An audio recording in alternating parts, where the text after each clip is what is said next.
po, inaalis na po ngayon ng towing truck ang ano po, ang delivery truck po, nakabangga po dito sa ano, barangay Marikina City. So ano po yan, laman po niyan mga anong asukal, po mga asukal, oh, ang daming asukal. Ang sabi po sa report, alawa daw po ay namatay dito. So ayun po yung towing truck, kinukuha na po dito ngayon. So ito po sila, oh, may mga pulis. Ito po yung ano, laman po to ng ano, ng truck po na yan.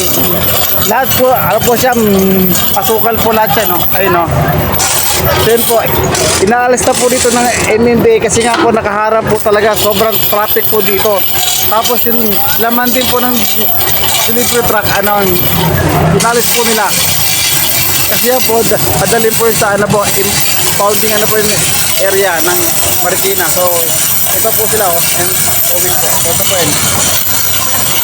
So, ito po yan. So yan, inaalis na po nila ngayon to.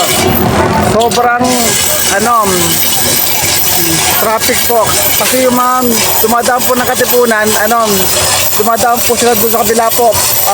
Paano po sila pa sa ano po, Santola na. Yung dito naman po, yung dumadaan dyan, ano po sa kabila, sa dumadaan, kabila. Yun po, so, ito po yun. Kaya, maluwang po ngayon dito. Wala po nakakadaan ngayon dito. So, ito po sila, oh. MMD towing. So, ito po yun. Naalis na po nila ngayon to. Anda yung dito po dahil ano dito po, pulis, tanod, MMDA, saka ano po, OPSS. Nagano po sa nag-amanda po ng traffic dito. Kasi sana po to eh. Nadaan kasi to eh. Nagaling ka po ng ano, Tipunan, pababa po, ay din. Ito po mismo yan. Ito po yun, no? Nadaan po po ba?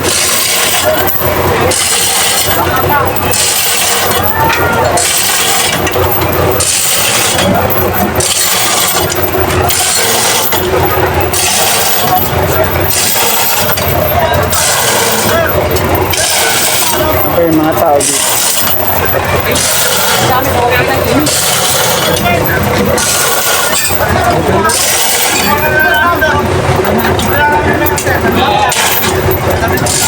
Ito po yung mga stako. Nakuha na po nila. Galing po yung sa delivery truck.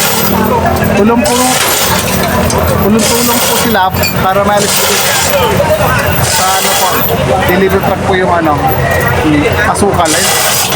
Ang dami po yan.